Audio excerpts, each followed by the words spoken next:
Hello and welcome. I'm Mike Essel, Dean of Cooper Union School of Art. Thank you all for joining us. We are so thrilled to be hosting this special event tonight as we continue our series of public art fun talks virtually at Cooper. These talks are organized around New York City exhibitions like the one we will learn about shortly, exhibitions that connect groundbreaking art to wider audiences, which as we continue to be socially distant and look for new ways to connect and share ideas is especially important.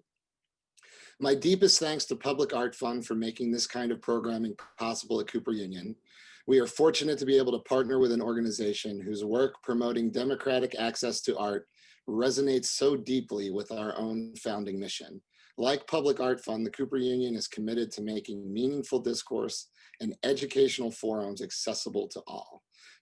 Tonight's program is presented in that spirit of civic engagement with artists, creative practices, and public spaces.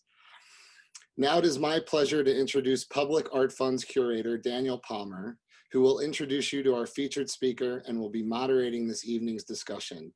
As curator of the Public Art Fund, he organized exhibitions that include Harold Ancart's Subliminal Standard in 2019 and Carmen Herrera Structuras Monumentales, both of which have been featured Public Art Fund talks at Cooper in previous semesters.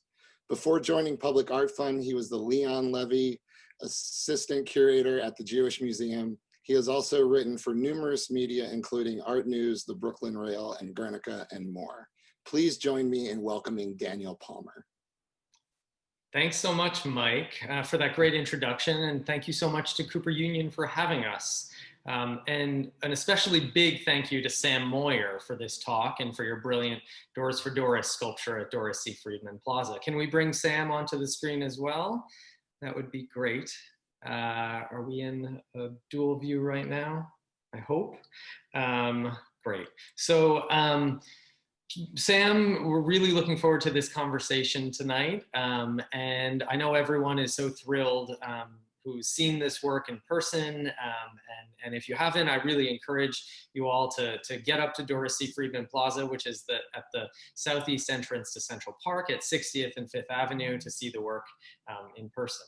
And just before we start, I just want to take this opportunity to thank a few of the donors who generously supported our talks program, including Con Edison, New York State Council on the Arts, and the New York City Department of Cultural Affairs. We're extremely grateful for your ongoing support for these free public programs. I also want to thank the donors and partners who helped to make Doors for Doris possible, especially.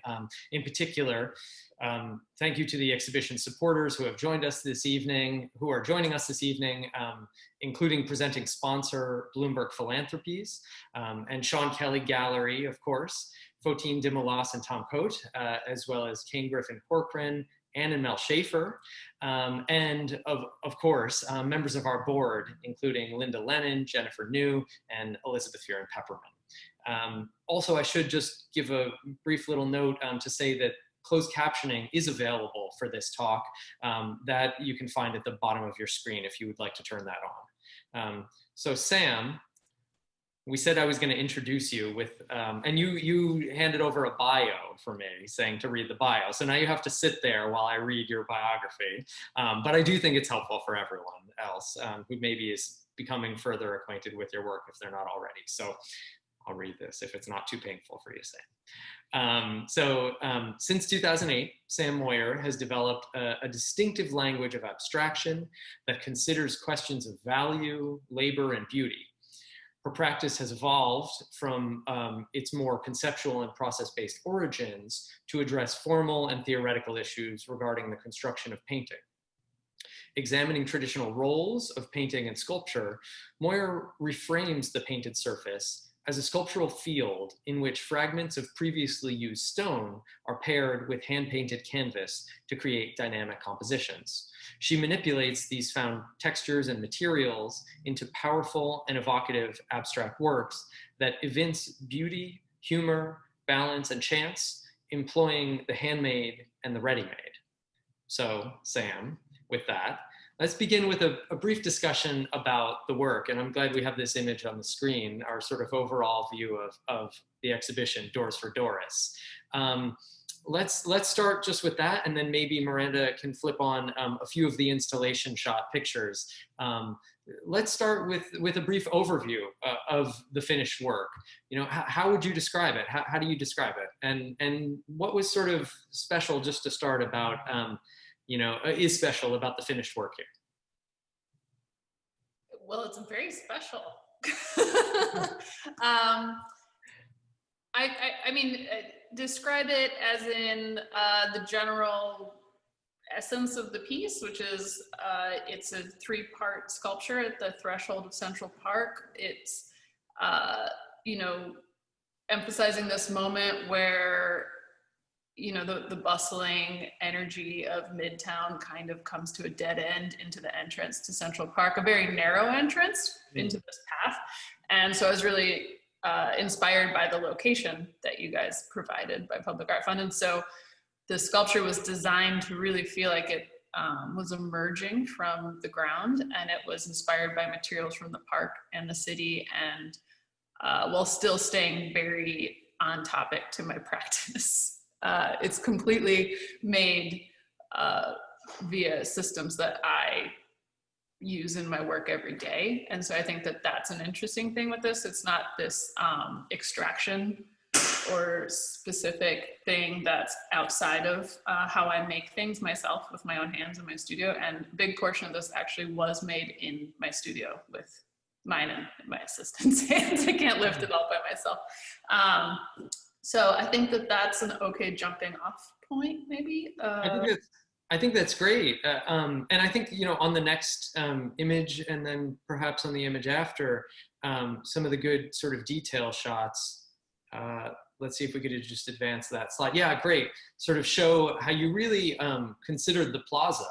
I mean, maybe let's sort of also talk about, just to kind of start, about, you know, that site in a kind of, you know, as what sort of motivated you to think about, like you were just starting to get at the threshold a little bit, about Central Park in contrast to Midtown Manhattan, and then of starting to integrate the indigenous stone, or this bluestone, with the found marble. So I guess I'm gonna go back to like the beginning of thought. Great. For all humankind, no, for myself, Great. Which is for me, this jumping off point of making an artwork where anything is possible, you can literally do anything you want, is incredibly overwhelming and often paralyzing. And so that's why sculpture has always been the best starting place for me with making art, is because you have these materials to respond to and the character of the materials to react to. And so it's this freedom within boundaries, decision-making and problem-solving style of art making that really helps motivate and like get to a place of like final thought and formation of an idea. And so some of the boundaries I had with this was that it was a threshold. That was a great thing to work with. There was a specific parameter of the concrete base that already existed of the park. So I had a sense of what scale I could work at. There's the general scales of limitations that are like, what can fit on a truck? You know, things like that. And then thinking about what I wanted to pull from, which was, you know, natural materials of the park versus these sort of industrial materials, but are still natural materials, and the relationships between that. And then architecturally thinking about these revolving doors, which are, you know, the thresholds we're used to in these larger buildings in Manhattan, and the metaphor of a door being a positive and a negative thing versus, you know, something that can be open and something that can be closed to you, and the revolving door being something that keeps that metaphor in action. And so those are some of the elements that were the primary starting point for thinking about this sculpture.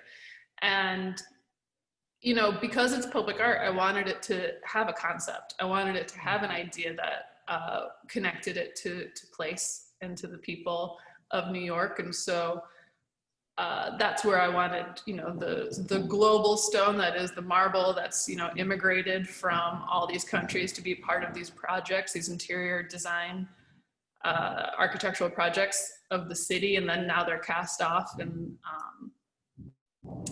sort of stuck in these remnant shapes, compared to the local bluestone that was mined out of a mountain from upstate New York, the border of Pennsylvania, and bringing those two together, the sort of local and global quality of that I think is a big part of existence in New York. But then also having it be artwork that's made as an artwork. And so bringing it into my studio and creating these compositions by hand, and really, I don't know, just having the material and looking at it and thinking about it in a formal context, it sort of is another component of this that I thought was important. So it's not just the concept, it's also, you know, the intuitive making that's a big part of my everyday practice. That's really great. And, you know, I'm so glad that you have the image of your, you know, or you have an artwork behind you. And I was actually going to ask if we could pull up slide 4 as well, which shows some other sort of precursors in a way for this work. So I guess, you know, maybe something that I immediately sort of thought about when you sort of started heading in this direction and proposing, you know, what developed into Doris for Doris, it really seemed to me to be such an authentic expression of how you usually work. And that's why I sort of call out the wall work that's behind you that you've really become known for, or like the one that's illustrated in the lower left of this slide. But, you know, was that a part of your thinking of like, okay, how to sort of make a work, basically make your work, which has, you know, which you've really honed so successfully in indoor settings like galleries and you know, museums, and to be able to translate it into the out of doors. And I bring up this slide as well because, you know, these are some precursors in a way, like I was saying, of works that made me super clear, you know, on the fact that you were already starting to think through these, you know, these questions, and that, you know, the work that you were going to be able to do for Doris Freedman Plaza was going to be your most ambitious exploration of that to date. Yeah.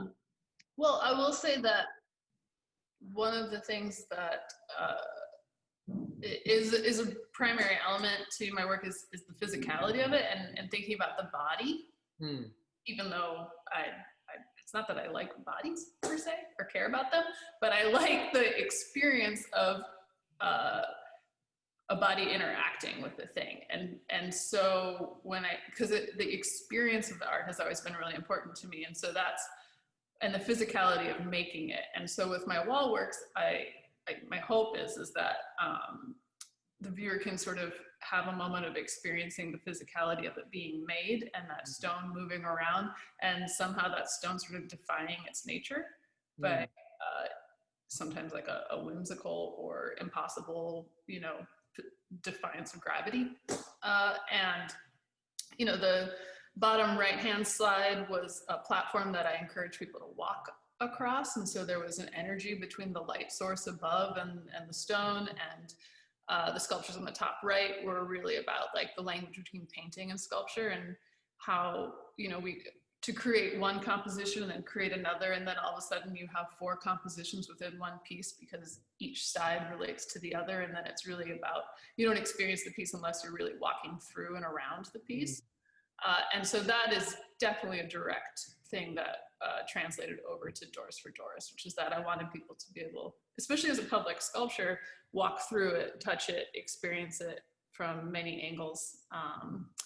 And yeah, 100% was about like, how do I make a public sculpture that feels like I made it, you know? And I think that was where bringing in those formal compositions really sort of sealed the deal, that it was the right sculpture to make. Well, it's also great because in a way you created 6 opportunities in terms of each side of each of the 3 doors, to have a really large canvas. I mean, it really feels like the same way that the piece on the lower left was super, you know, encompassing for the viewer. And I think that sort of subjectivity that you're, you know, talking about is related to scale and the human body.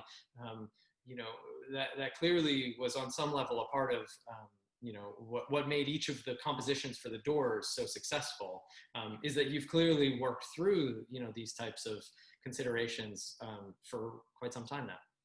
Yeah, and I think with composition, that's the thing, is that there's the side of the door, there's the single formal composition of one side, but then, you know, we had to consider every single angle and which door would be seen from where. And there's the larger composition of not just the piece itself, but the views and the overlapping of the different sides that you see with each other. And those have to have a coherence just as much as the stones within one composition have to have a coherence. So it's not only a language between the stones and the single panel.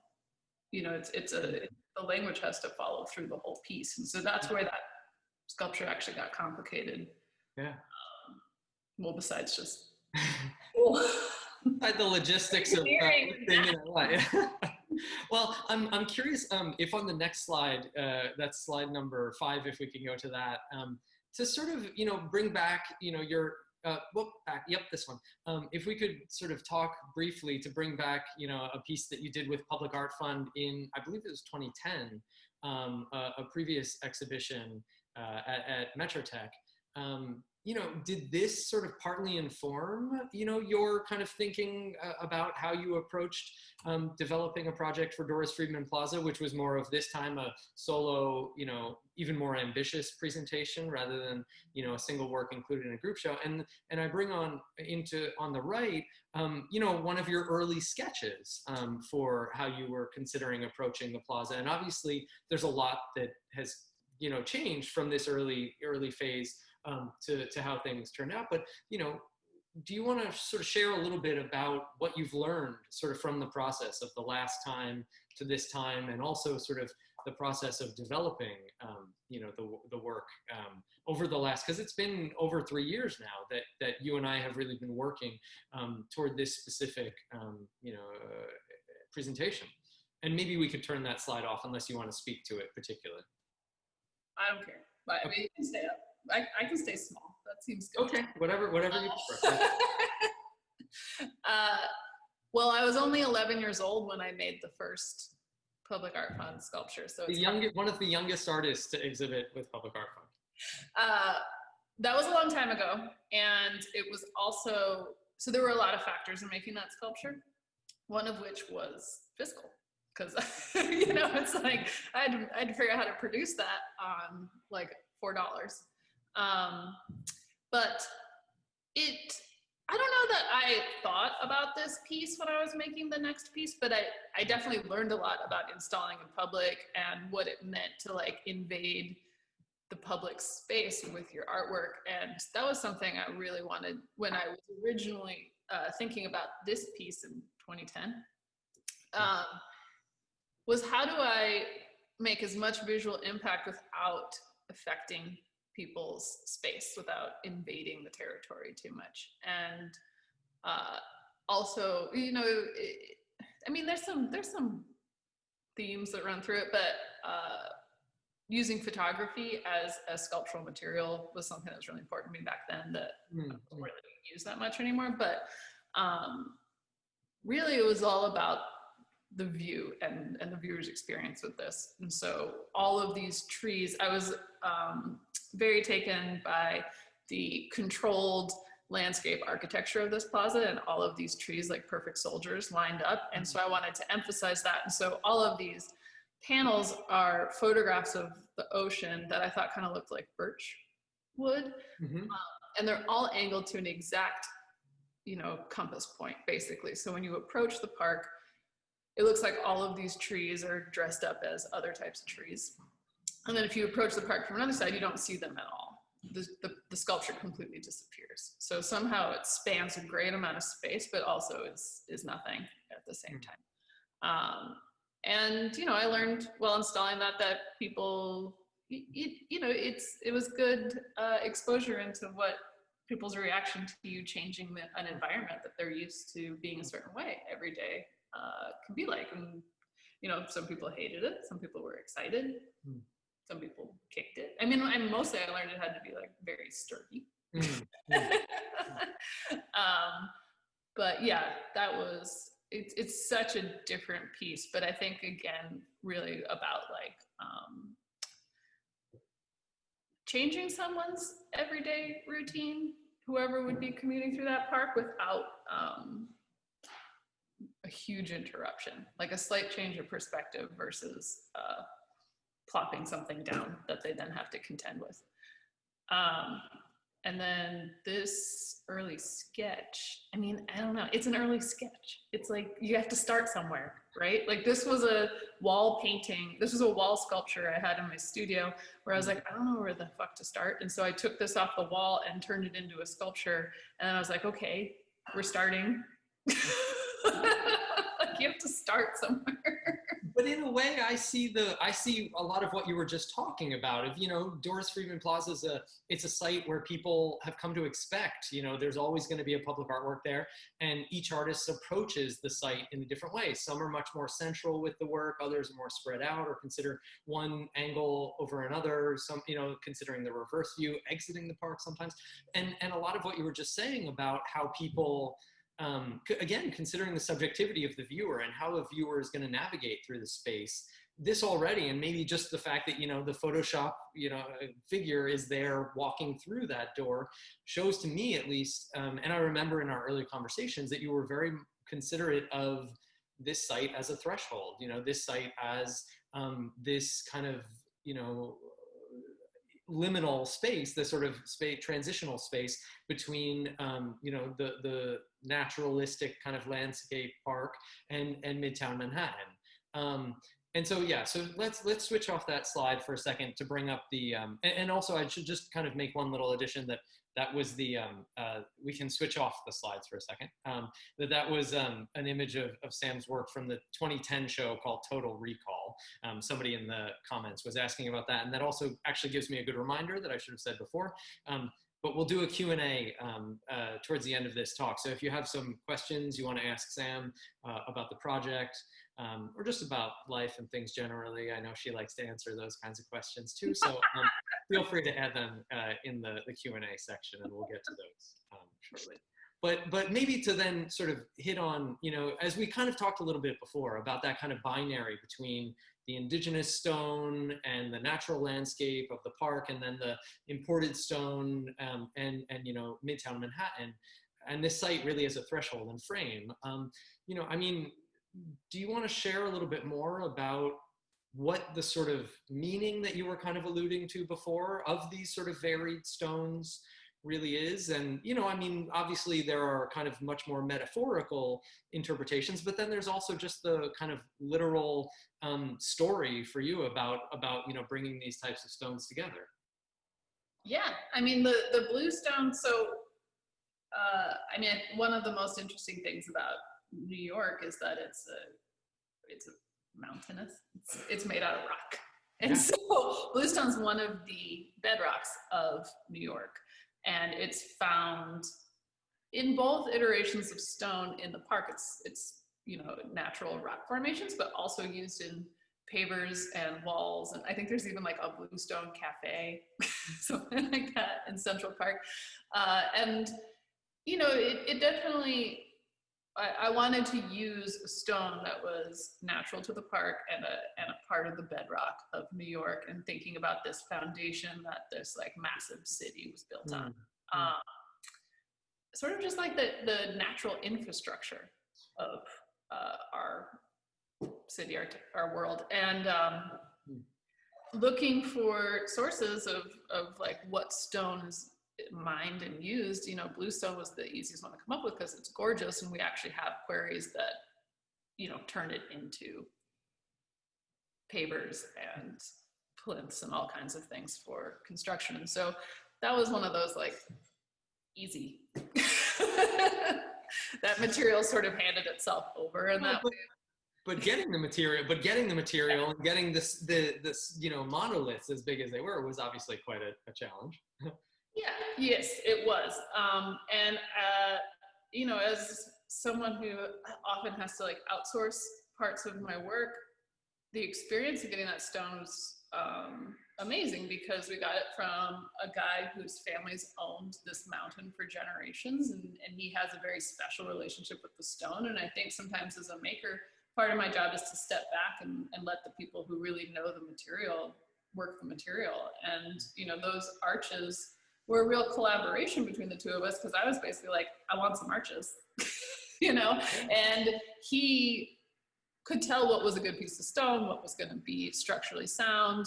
I really let him kind of put them together in a way that he, you know, I think we would check back in and decide like what sides were cut and what sides were rough. But I think sometimes you just have to let people do what they're good at. And it was great because I think he understood, you know, the structural kind of vision for the work. And I remember he had a piece of stone that he had said, oh yeah, I was setting that one aside and it feels like it would actually allow you to accomplish what you want. And so I think you got some really special stones because of that too. Yeah. We stone nerded out together pretty hard about those pieces. And I mean, the Bluestone itself, you know, you really left all of those markings of the quarrying process and of the cutting process, rather than kind of make them appear like something they're not. And I think you were very thoughtful about how you arranged those. Well, that was something that we discussed. I really wanted to make sure that they had lots of markings of the process that they go through to be mined out of the mountain. And so in the central structure, you can see all the drill marks from where they cut how they drill the stone to cut it out of the earth. And I really liked the combination of having the sliced stone, so you could see, you know, the actual sedentary material of, you know, the thousands of years and stuff that had to get compressed to create the stone. But that's also the finished machine side that we're used to of seeing that stone. And then having the rough edge that really is the side of the mountain, and you can see all the iron ore that's in the land, and they become like real narratives of their multi-uses, I think, just in the marks and the different sides of Oh, I agree completely. And I think, you know, then you also added to that something that I think is, like we were talking about before, is very painterly, but also is very narrative and even has kind of aspects of a sense of playfulness or a bit of a sense of humor at times with the way you arranged the marble, the found marble in the embedded in concrete for the doors. Do you want to talk a little bit about how you came to those marble pieces and why you decided to, you know, select certain ones and arrange them in a certain way? Yeah, totally. I mean, so that's a big part of my practice. I always have a huge supply of this cast off stone in my studio, and a lot of it sits around waiting for the day that it gets called upon to become part of a painting. And sometimes I just find stone that I know what I want to do with right away. So I've been setting stone aside for a while in my studio. Some of the pieces, there's round pieces that are tabletops from Paley Park next to Public Art Fund that Dan helped me get, which was really cool to like get these pieces that really had already existed in a public space in New York and bring them back to the neighborhood that they were cast off from. And some of the stone was hunted down because I wanted a specific color, I needed a specific shape, and like the bright blue in the far right hand, that was a piece of stone that I've just been dying to work with for years, and I was like, well, use it or lose it. This is the moment, yeah. So I spent my bat mitzvah money and got it. But you know, it really is a combination of just intuitive moving things around, and I wanted there to be some motion. There's so much stoic energy to the Bluestone frames that there needed to be some pizzazz, some, you know, movement, and I mean, dare I say, like some poetic moments that gave the piece some fluidity and some life. Yeah.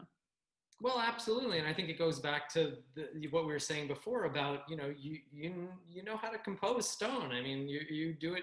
I can say, you know, extremely well, and in your wall works, and I think you were, you know, all of that, you know, practice really informed this arrangement of the stones. To like I said, I see it as a type of playfulness where you have these kind of stones that almost are sort of, you know, dancing around, and to have bits that are kind of echoes or playful with each other. I mean, do you also want to kind of so when one experiences the work in person, I think something that might not necessarily fully come through over the photos, so I hope people can look at the details and get up there in person to see it, are the small little markings and kind of chips or saw marks or, things like that of the marble elements. And, they partly tell the story as well, either the story of where they're quarried or how they were used. Do you want to share a little bit more about those markings and how you embrace that, and what it says about the process and your love for stone too? Yeah, absolutely. We've talked about this where there's like multiple histories to those stones. So there's the geological history of the stone, which is, thousands and thousands of years of compressed matter turning it. And because of its location and the environment that it's from, creating its coloration and that aesthetic always sort of being linked to a sense of place. So like, Carrara marble, which is that white marble, just like is such a symbol of Italy to me and or to a lot of people, especially since, it's just the biggest marble import out of Italy. And then super historic. I mean, that's Michelangelo's car. I mean, David, yeah. And then the blue, like the kind of the bluestone with more of the brown in it, that's a Brazilian bluestone. And the green stone is I think it's called Empress. It's from China. And I think that there are aesthetics, natural aesthetics to these stones that really kind of resonate with like the certain cultural identities that we project onto these places or carry on from those places. And then there's also the history of, the cut of the piece, which is like what it was used for, what that offcut is. Right.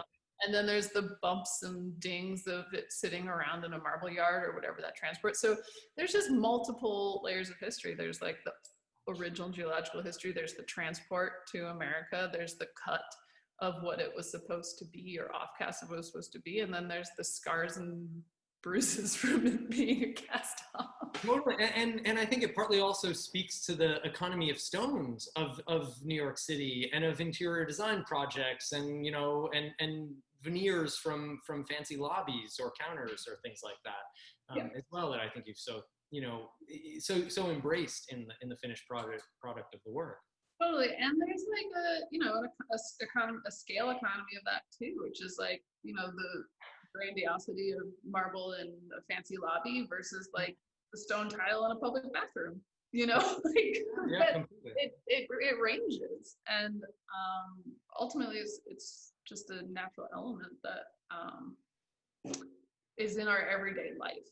And so that's something that I think the sculpture does, is just sort of like stop that in time and encapsulate it so that you can have a visual and tactile interaction with something that maybe you just hadn't thought about before as a material to engage with. Absolutely. And maybe let's pull up the slide, the sixth slide 6, if we can, to talk a little bit maybe also about the process of, of how it all came together and how it was made, which is about the sort of the next step in the journey of the stone that you were just describing, sort of once you were able to, bring all these stones together. Do you want to sort of walk us through the process? And these are some of the sort of fancier moments in it, the kind of dramatic moments, but there's also, a lot to it.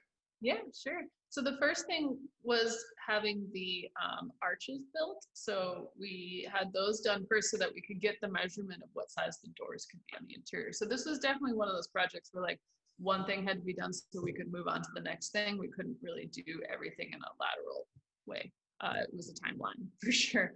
And so once we had those measurements, my assistant and I started the process of laying the stone out on the floor in my studio. We actually just taped off the dimensions of the doors and put the stone on dollies and climbed up on ladders. And I think a GoPro was installed for exactly 1/2 hour before we got bored trying to figure that out. Because they're very large compositions to work on inside. So that was our first thing. Our first step was to find those compositions, make templates of those stones. And then once we had those dims going, the metal workers were making these large, interior frames that the concrete and marble panels were going to be hung on, French plate style.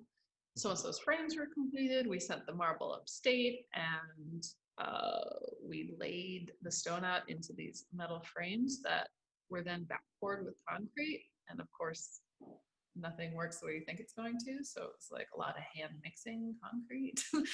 And then once the concrete's set, we had to erect the frames and do sort of a dry run of making sure these cleats hung correctly. And yeah, we did.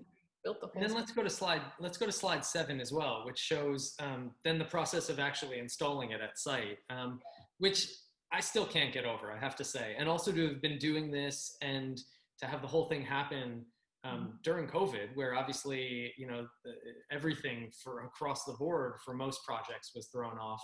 Yeah. Somehow, you know, with our good luck, this was all possible. Do you want to talk through what it kind of meant, you know, these late night, overnight installs, and what it meant for you to actually have these works going up and to experience it all come to life? I mean, I don't even know. I don't want to like get emotional in front of the cool kids at Cooper Union. Yeah, I mean, one of those, like a single one of those pieces of stone is 6,000 pounds. Like to be in a position where a street is closed and cranes come into Midtown Manhattan to put your sculpture together is a pretty insane experience. And it's especially insane in the middle of a global pandemic, where everyone is showing up and working as hard as they possibly can, you know, overnight to make art happen. We're not like saving lives here. Well, we're trying to save lives by good engineering, but we are, you know, this is really an effort for art. And I mean, it's pretty overwhelming. It's definitely overwhelming. And really exciting. And, you know, it felt really lucky too. We were just in a very specific place in production when everything shut down, where we were too far along to quit.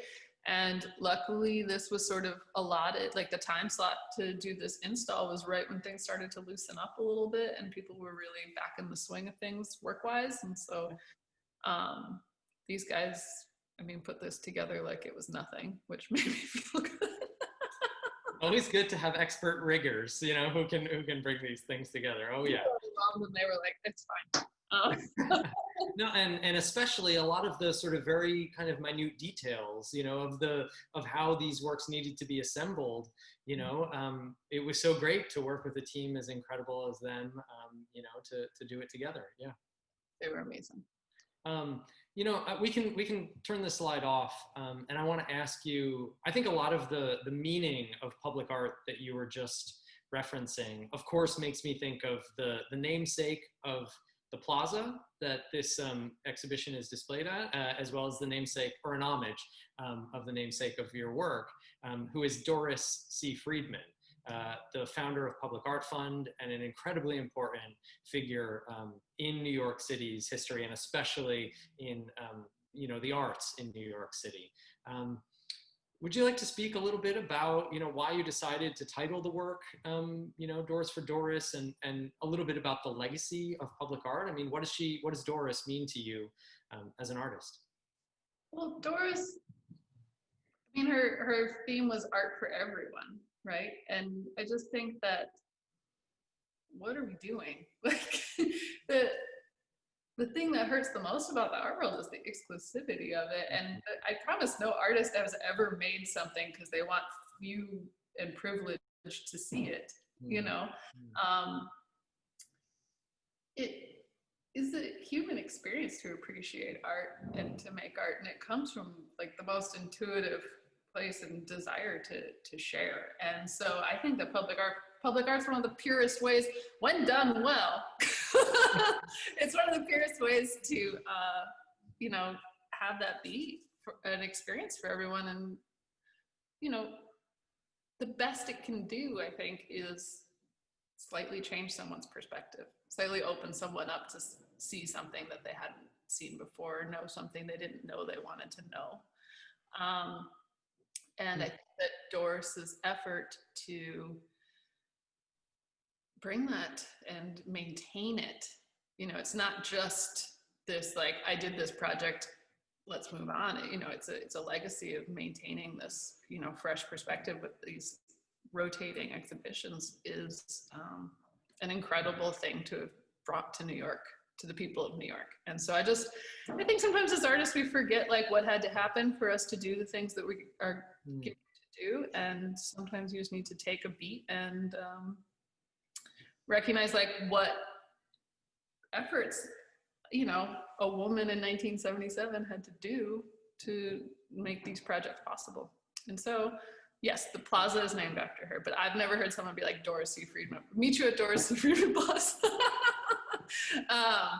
And so I just wanted to emphasize that effort made by her with this piece. And, you know, because the plaza is named after her, it's this threshold, that's her space. And so to create these doors, it just only made sense to say they were, you know, in her honor. That's really beautiful. And I think, you know, especially the fact that they are doors, you know, you've spoken about that before, about, you know, this kind of this opening that she really created in a lot of ways too, not to be too literal about it, but I think that's there as well. Yeah, and think about how hard some of those doors were for her to open to make this happen. Yeah. So, I mean, I'm curious, you know, about maybe one or two more things, and then we'll get into the Q&A. So if anyone wants to we're starting to get some questions, but if anyone else wants to chime in, there's still time to do that. But I think going back to, you know, our earliest conversations about doing a work together, you know, you having a public art fund commission, which is just so special.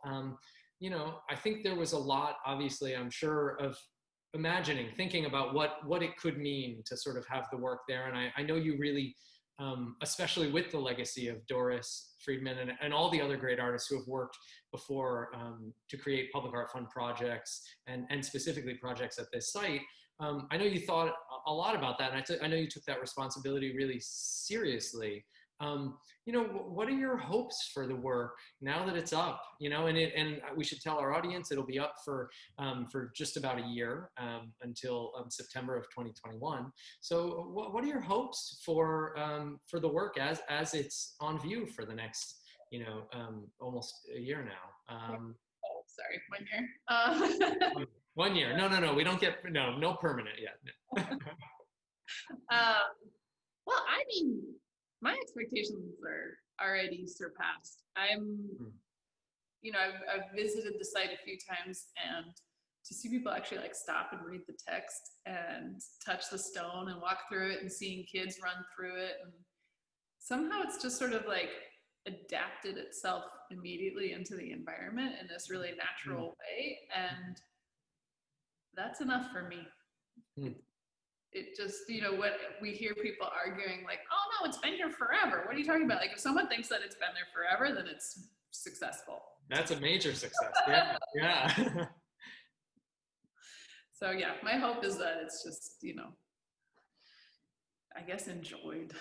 Well, I think that feeling of the natural quality of it, you know, is obviously a real testament to the thoughtfulness that you put into the work, and specifically the thoughtfulness about how the doors were going to be pivoted or positioned, and, you know, how the work was going to really feel like it's growing up from the pavers as well. I mean, but to sort of maybe push a little further, I mean, do you have hopes for, you know, maybe visitors to the site and people who are experiencing this work who maybe haven't set foot in a museum before, you know, and this is maybe their first engagement with art in this public sense, or, you know, a certain hope for young artists who are maybe seeing this? I mean, imagining yourself, you know, back in 2010, getting to do that work, or even before that, you know, when you're starting out as an artist and seeing something like this. I mean, I'm curious if you have, I don't know, a takeaway from that, or sort of something, you know, some hope for its impact. I mean, I feel like that sculpture, if it can make someone feel differently about their built environment, sort of, you know, connect the dots between the natural and the built environment in a way they hadn't thought about before. You know, rocks performing material, performing stone. I think that that's a success. I think that if anyone were to take that moment and had never really thought about the fact that like huge parts of our built environment come from Earth. Yeah. Thought, I think that's, but ultimately, I just can't think of wanting more right now. But I'm glad to hear you're grateful, because we are absolutely all so grateful to have this work and to have had you, commit so much to do it, and really incredibly grateful in addition to that, I have to say, to everyone who really helped to make this work happen and who believed in it and supported it. So an enormous thank you. Maybe as we start to transition now to some questions, are you happy to answer some questions from the audience? No? Yeah. Let's start with a question, I think, about the sort of form of it, and the light. There's one that's, I think, great. Did you consider the light hitting the sculpture? And was it tied into the stone and the patterns, at certain times of day? The buildings reflect in the, certain parts of the sculpture, and the close-up angles of our photography, I think, highlight that, as does a real prolonged engagement with the work in person. Do you have thoughts sort of about that? Yes, light is a huge part of my practice. It's one of my favorite materials. And that was a big part of the decision of using the matte concrete in contrast to the stone, because these stones come with a varnish on them because they're meant for, utilitarian use. And so that's the way that they protect stones, with these horrible varnishes. But that varnish also brings out like a lot of beauty in the stone. So it's a little bit of like I don't know. But yes, the sunlight kicking off of the varnish versus the way that the concrete absorbs the light is something that I was very much thinking about. And so that's why there are so many varied patterns in the work, where we have like multiple small pieces or large spans of stone, is that as you move around, the light really reacts to those shapes in different ways, and you can have different experiences from, something a little bit more like energized to something a little bit more peaceful. And it seems like also the way that you arrange the veins of the work, because like with Carrara, with the sort of black veins through it, they're not all going in the same direction. You were clearly considering that too, yes? Yeah.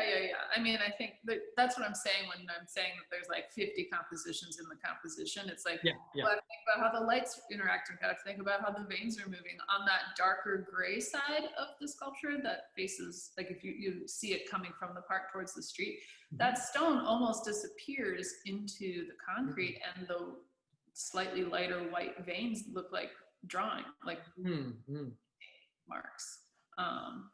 So yeah, there's many different types of art exploration in all those compositions. Yeah, and I think that's why I love that you call out the sort of drawing quality of it, because you do have, as some of your recent exhibitions have highlighted, you really do have a drawing practice that informs your stonework practice too. Oh wait, I have an answer to your final question that just occurred to me. Okay. Which is like what a younger version of me would be thinking about if I saw this sculpture. Yeah. I don't know. I mean, maybe that's a heavy-handed question, but I do. I was just thinking about it because I was like, well, what? Don't screw this up, Sam. But I was thinking that often with public sculpture, it's like such an epic. It just makes you think of like old, dead, famous people, right? Am I wrong? Well, no, I mean, we got a question about Noguchi, and I think, thinking about the works at that site was relevant too. Older, it's Picasso, it's like big deal dudes, right? And it's like a huge deal you have to really prove yourself to like get a space in the public realm. And so, yes, it's pretty mind-blowing to be a 15-year-old woman. Okay. It's just mind-blowing to be like a mid-career artist. Like I haven't proven myself. I haven't reached those echelons. It's just to some degree it's like I'm a person doing a thing, and that's insane that to have that opportunity and to be able to do that. And it just sort of gives that like, I mean, I hate to say this because I feel like it's bad luck to say it, but it's sort of one of those like anything's possible vibes of like, a regular person can participate in the public conversation. Well, That's very thoughtful of you to say, but I really think that Public Art Fund and all of the people who, you know, really got behind this project, they all believe in you enormously. And I want to just make sure we say that, you know, you really rose to the occasion with this work as you continue to. So I hope that people see this and give you even bigger opportunities. Well, I appreciate that. But I guess I don't know that there are bigger opportunities than, you know, than Doris. This is it. It's over. But no, I guess I just think that what I mean is that it's like those, I don't know, it's like those the ability to participate in such a large public realm isn't completely preserved for, you know, people that, you know, have solo shows at MoMA. Like, that there's space. I guess I'm just saying that there's space for more than just, all right, I'll stop. But I think that's all great. So let's see. Let's go through here in another question. So I think there's an interesting question about you know, speaking about the work and you know, the way you conceptualize the composition, but also maybe the conceptual meaning that may be present in a work that is about a hybrid sculpture and about uniting stones from all around the world, you know, in a city like New York, in a moment like, you know, the lead up to the 2020, you know, election, et cetera. Do you want to address that at all? What's the question? Do you want me to? Basically, I mean, I partly want to get at the sort of global dimension of the stone. And you want me to talk about that part of the concept? If you feel comfortable. You know, I will. I just didn't know what the question was. Yes. I'm not sure. I'm like, I'm going to get you back. I deserve it. Yeah. No. Yes. I guess we didn't touch on that enough, which is that I honestly think that these stones, you know, they've immigrated from these countries and come to the US, to New York, to be a part of the physical built environment around us, and are literally like kind of working for us as materials. And I think that is just, you know, I just kind of wanted to echo that quality of New York, which is that it's a place that, you know, people from all over the world come to, and then having the Bluestone be this local stone that sort of is the framework for that. It's just sort of a metaphor, a soft metaphor about New York being this, you know, it's supposed to be an immigrant haven where people can come from all over the world, and we all are supposed to, like, you know, enjoy each other and support each other and coexist. And that doesn't always work. But in premise, that's and when, as you show us, you know, we sort of bring all these things together, there really is beauty.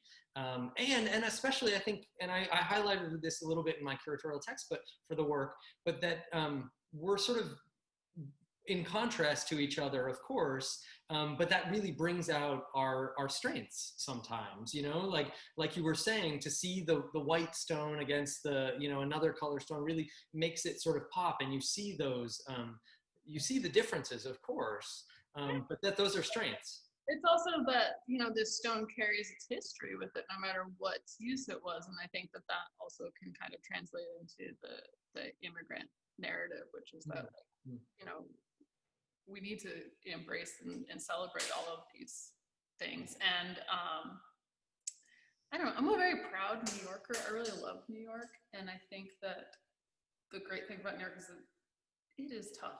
It is really hard here, but it is also, you know, I don't know, it can be a pretty welcoming place. And it just, I don't know where else to go. But I think that it's definitely a platform for, you know, I mean, I came here from, like, everyone I know moved here from somewhere, and if you just stay and work and contribute, you get to be a part of New York, you know. And I don't know, I just think that its history is based as, like, you know, I mean, Ellis Island, it's a place that people landed and came and made lives. And I think that our material world reflects that narrative just as much as our actual physical bodies do. Yeah, that's wonderful. We have a question, speaking of challenges, as you just did, you know, from a sort of logistics standpoint, were there unexpected challenges for the project that were maybe kind of created, you know, positive results for you? Yeah, I mean, the unexpected challenge of my work is always that I don't know what it's going to look like until it's done. The scales, even in my studio, the scales and the way that I make the work, I don't know the finished product until it's up on the wall. And so I really didn't get a sense of this sculpture. I didn't really get to see it until it was done. Like, it was, all the money had been spent and all the hours had been put in. And, you know, this rigging crew showed up that had worked through the night before, and they were tired. And they put this huge thing up and they're like, what do you think? It's like, it's literally the first time I've seen the sculpture in the 3 years that we've been designing it and engineering it and thinking about it. And so I think that that's always, I mean, I love a reveal. I studied photography, I love a reveal. But that was an intense moment for me because I didn't know what I was looking at. I definitely had a moment of like, what have I done? What is it? I don't even know what this is. And the site really completed that. Sorry to interrupt, but the site really, obviously, the siting was a was what closed the deal on that, right? Or sealed the deal on that, sorry. Exactly. I mean, I think that that's also just a thing that happens when you make art. Sometimes you have an idea, you work on it, and then it's complete, and you're like, what is this? What is this idea that I had? That you've mobilized all these people to help make possible. Yeah. Oh, yeah. But I like it now, so it's okay. Well, I think a lot of people agree with you. A lot of people like it. Everyone who I've seen at the site engaging with the work really seems to totally relish it, to totally love it, and discover so many different new aspects of it, different qualities of light, time of day, season. I'm really excited to see everyone experience it throughout the rest of the year. I want to make sure there was a question asking, how can I go see it? So you all should, if you haven't seen it already. It's located at the southeast entrance to Central Park. That's at 60th Street and 5th Avenue. The work is Doors for Doris, commissioned by Public Art Fund. And the artist, who we've been very lucky to speak with tonight, is Sam Moyer. So thank you again, Sam. And thank you all for joining us. And hope you have a great night. Sam, do you want to have the final word? No, not at all, but thank you. I really appreciate it. It's been a pleasure. Congratulations and thank you. Thanks, Dan. Thanks, Bye guys. all.